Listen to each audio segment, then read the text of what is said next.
Okay, so this is the structure of our program. I'm the new medical director, and Claudio Sabat is a physics director who works with me.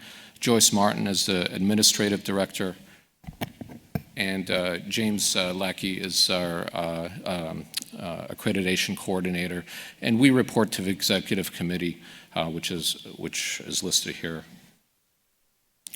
So just a brief history of the accreditation program. ACRO initially began an accreditation program in 1995, and this has undergone multiple revisions over time to reflect changes in our practice of radiation oncology. But a very significant change took place in 2010, where we really revamped our program and really shaped it to what it is today. And from 2010 to 2015, it was under the directorship of Mike Kettle, who stepped down this past year, and I took over the program. And under his leadership, the program really became very successful and highly regarded, and I hope to continue that trend. So the goals of our accreditation program is to assist practices in providing comprehensive state-of-the-art care with the utmost quality and safety standards, to assist healthcare consuming public to identify centers with best practices, and to provide a comprehensive program for continuous improvement of patient care. So what are some of our unique features of our accreditation program compared to others? Well, it's 100% radiation oncology focused. We only review radiation oncology centers. We don't review radiology. We don't review anything else. It has an enhanced and unbiased chart review process, which I'll review here in a minute of what I mean by that. It's 100% electronic submission of patient case files. The review process is transparent with detailed criteria of exactly what we do for the review. And is the only radiation oncology program to be ISO 9001 certified, and I'll explain what that actually means. So why should you have your practice accredited by ACRO? Well, ACRO accreditation provides national validation of our practices. It demonstrates quality to payers, and for some areas that's very important. It's recognized by the Department of Veteran Affairs as a quality practice, allowing VA patients to be treated at these facilities. It prepares radiation oncologists for eventual state and national mandates. Certain states, such as New York, has mandated that all practices be accredited by an accrediting body, and many states may follow that. It allows a benchmark for comparison across practices. This also provides your practice with external review of practice quality and safety, and it demonstrates quality of your practice to patients and referrings. Some additional benefits is it can improve the quality of your practice by identifying areas that you may not have realized that could be improved.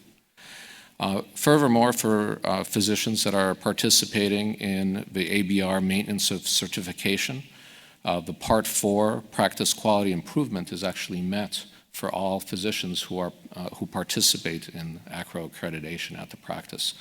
Part 4 is met.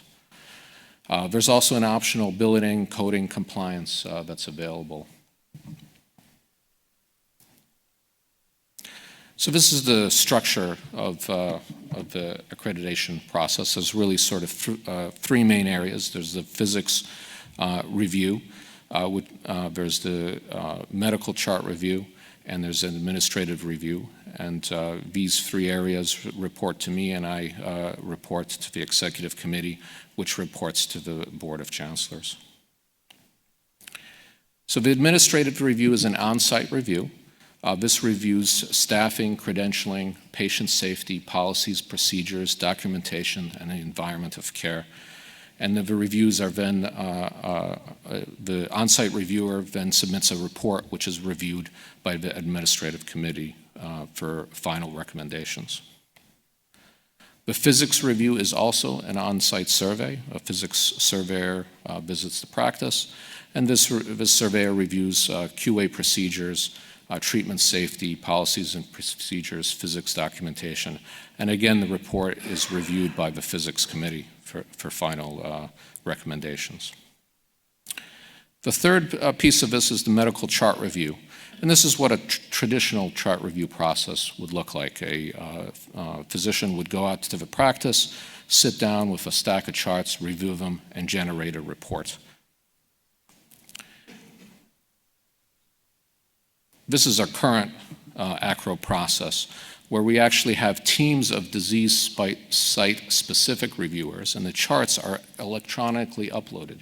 So the reviewers don't visit the site, but are able to review the charts electronically at their home computer.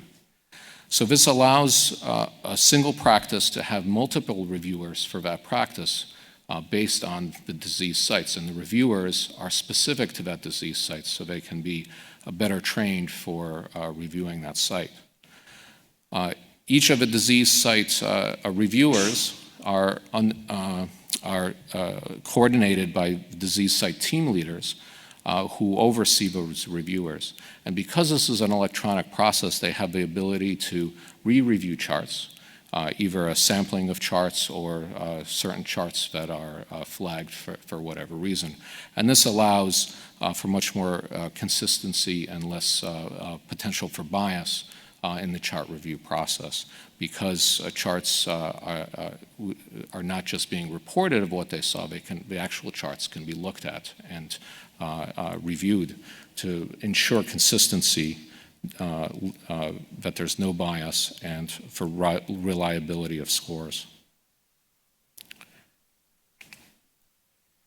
So these are our disease site team leaders. Myself as the breast team leader. Dr. Peter Oreo is our new GU disease site team leader. Dr. Heron is head and neck. Dr. Hebert is lymphoma and sarcoma. Dr. Sharma and Dr. Jean are GI team leaders. Dr. Munt is GYN. Dr. Patel, lung, and Dr. Prasad, CNS. And those are our 8 disease sites.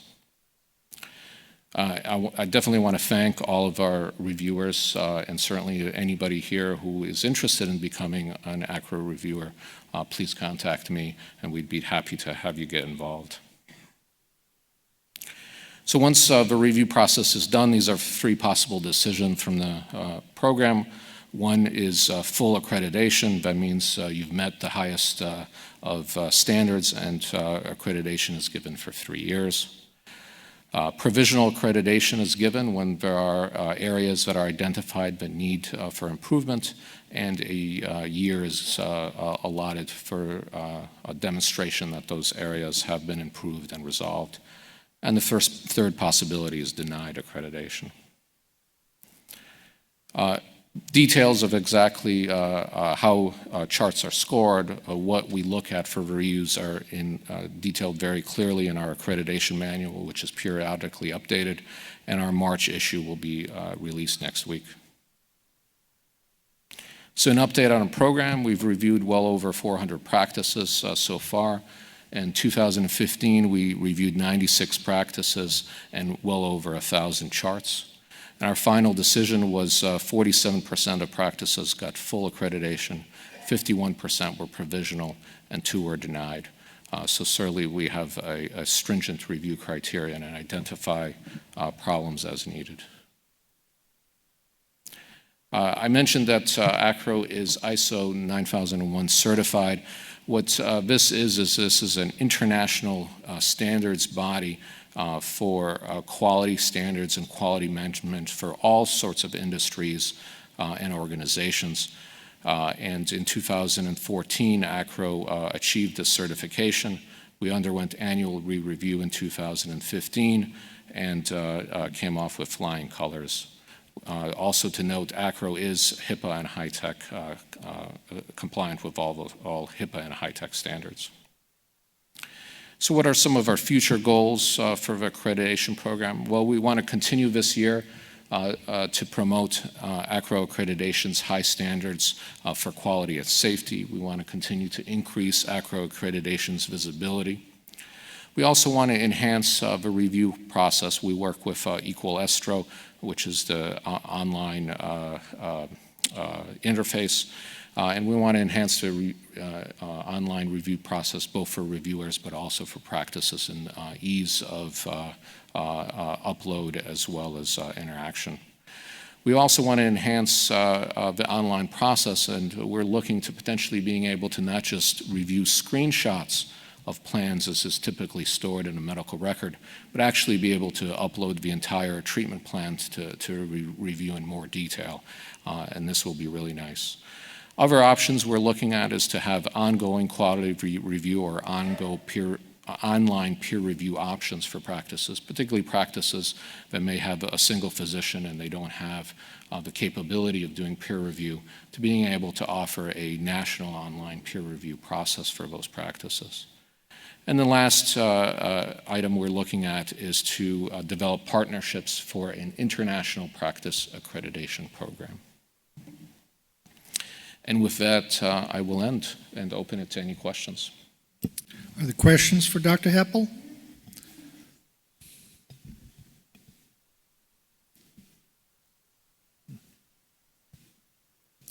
I might just start with one quick question.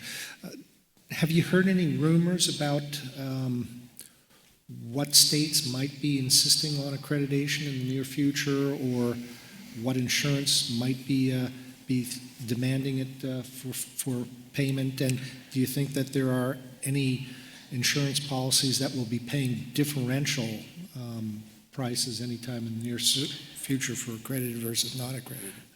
I think all of that is still up in the air, but certainly payers are looking at wanting to pay for quality. That's what all the payers are talking about. And what better way to show quality of a practice than going through a accreditation program that proves that the practice has quality. And so this very well may be a venue for which payers want to go, but it's hard to know what's going to happen. Certainly several states are looking at this. Whether more are going to follow what's happening in New York, it's hard to know. But I think all those things are on the table at this point.